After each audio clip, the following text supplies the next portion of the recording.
kembali lagi di Didi Mix Forex Insight, tempat di mana kita membahas peluang market terbaik setiap minggunya.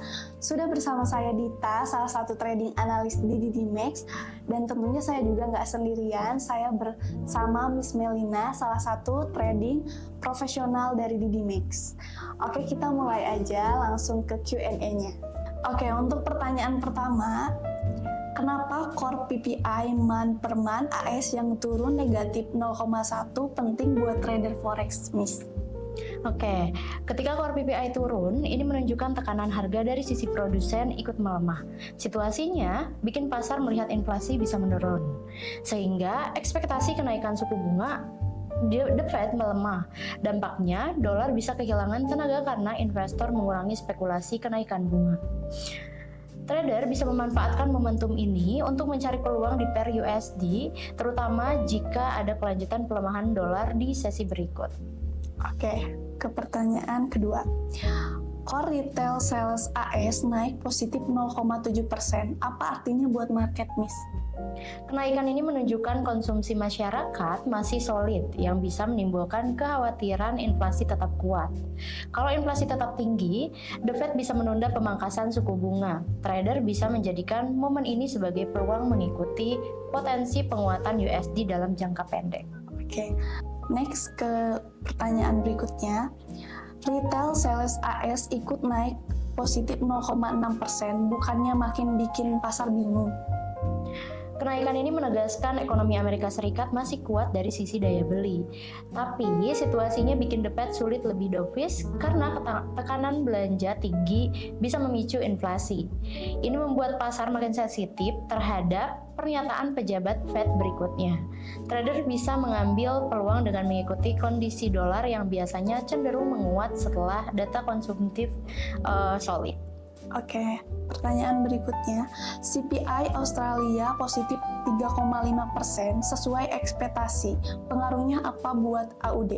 Inflasi yang tetap di level 3,5% menunjukkan harga belum turun cukup cepat, sehingga pasar menilai RBA mungkin masih menjaga kebijakan ketat lebih lama.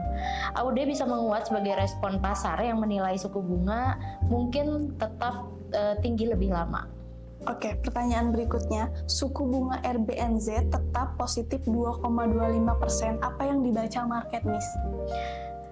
Keputusan menjaga suku bunga menunjukkan RBNZ menilai kondisi ekonomi cukup stabil, tapi belum ada ruang pelonggaran.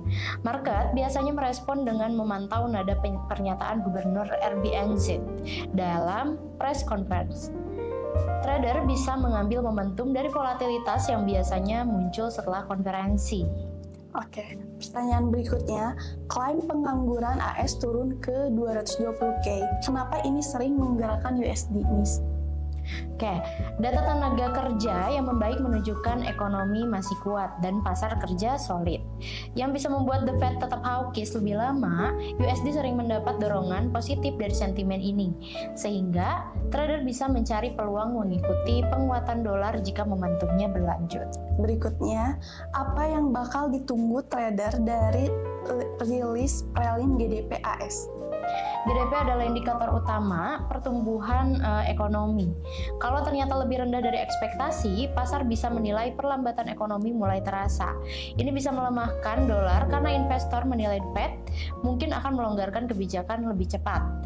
Trader bisa menunggu rilis untuk masuk dengan strategi reaktif berbasis hasil data.